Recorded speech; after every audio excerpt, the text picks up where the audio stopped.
through a number 70 murder.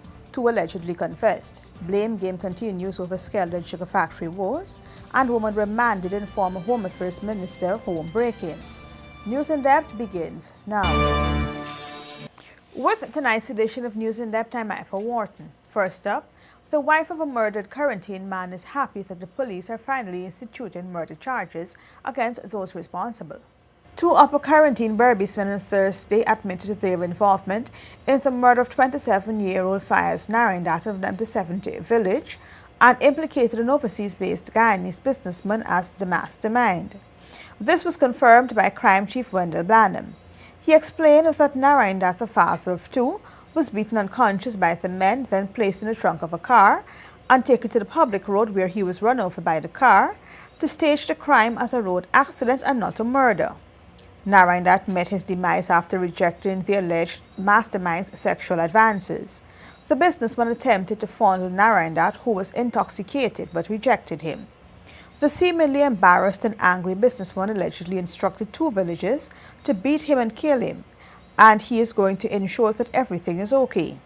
It was Narindat's family's insistence that caused the hierarchy of the force to remove police ranks from upper quarantine from the case.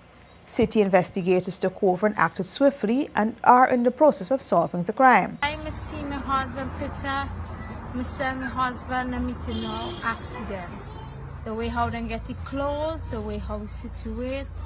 I see my husband and meeting no accident. I live with my husband for 3 years. I know how you dress. I know how you walk. Now my house was stated there. I know.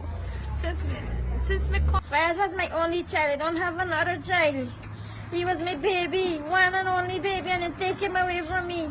He leave his young wife. He is 2-year-old and a 6-month-old baby. How could that be fair? Relatives are convinced that Narindat's murder was staged by the wealthy businessman, and some ranks in Berbice were hampering the investigations because of their ties to him. Crime Chief Wendell Blanham said this is also being investigated. More news on the other side of this break.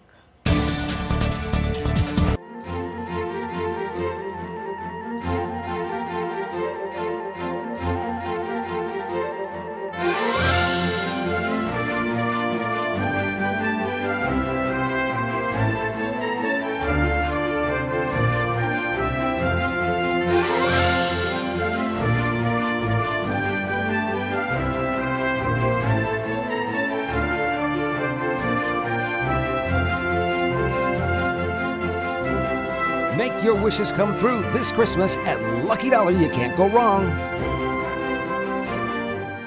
Next. No. I just want to make sure I'm in the right place before y'all got me waiting at this long and wasting time. I come to do online shopping, right? And all these people, they never do different business. What you come to do? I am here for the delivery of my new fridge. And you? I come to collect my container. You? Here to place my air cargo. You go. To acquire brokerage services. You see what I'm trying to tell you? No, we got to sell for yourself. Pass Cargo offer all of those services. Shipping, online shopping, brokerage services, and delivery, all in one place. Pass Cargo. And for the month of November, get 50% off your first pound small package rate, only $4. Welcome back. Government takes former President Bar Jagdeo to task over his statements casting blame on government and the consultant on the state of the Skeldon Sugar Factory. Opposition leader Bar Jagdeo said most of the people the government rehired on Gaisuko's board are failures and have never managed a successful business. He was reacting to the problems facing the sugar industry, more so the Skeldon Sugar Factory, which his government, while in office, spent some $200 million on with the aim of rescuing the struggling sugar industry, which was reeling from the European Union's 36% price cut. Skeldon has never lived up to its potential. He said the government and consultant Booker Tate were responsible for the state of the Skeldon Sugar Factory. Some of the people on the board never managed a successful business. We are putting the future of this industry in the hands of a few people who are incompetent at best. Incompetent at best. Well, the AP and UFC government is not accepting blame for the problems in the sugar industry. Natural Resources Minister Raphael Trotman said the Guyanese people know fully well who broke up Gaisuko. Decision to to foist a $200+ million factory that never generated one kilowatt of power, that had bad machinery, water that was drawn from a canal was used to cool some equipment which apparently only could have used distilled water or something. You can't blame Booker Tate for that lawlessness. And I believe the chairman was right. They're trying to, in Guyanese terms, kerfuffle the nation, and the nation knows exactly who, to use the vernacular, who broke up Gaisuku. It wasn't Booker Tate, and neither was it the AP and new AFC government. Jagdeo said he was prepared to talk with the government on the state of the industry. I sell swaggerific. Spaniard me like staggerific.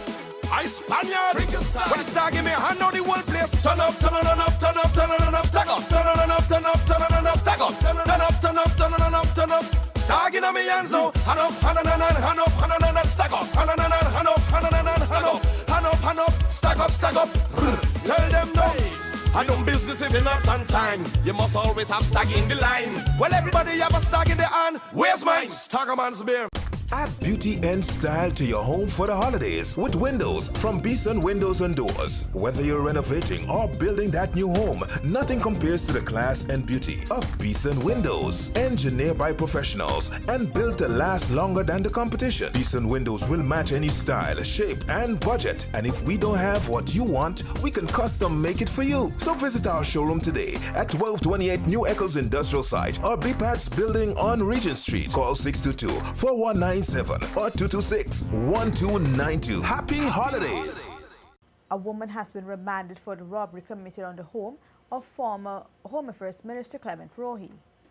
A postal housing scheme resident was today remanded to prison for the robbery which occurred at the Eccles home of former Home Affairs Minister Clement Rohi. The woman, Colette Parks, appeared before Magistrate Lambert at the Providence Magistrates Court, where she was charged with 2 counts of robbery under arms. The 49-year-old woman pleaded not guilty to both charges and was remanded to prison until January 11, 2017. Last week, police were called to Rohi's house to investigate a robbery which was executed by 3 persons. Rohi, during an interview, said the thieves carted off money and jewelry after physically abusing his 2 helpers. That's a wrap for this edition of News in Depth. Do join us again tomorrow, same time for another edition.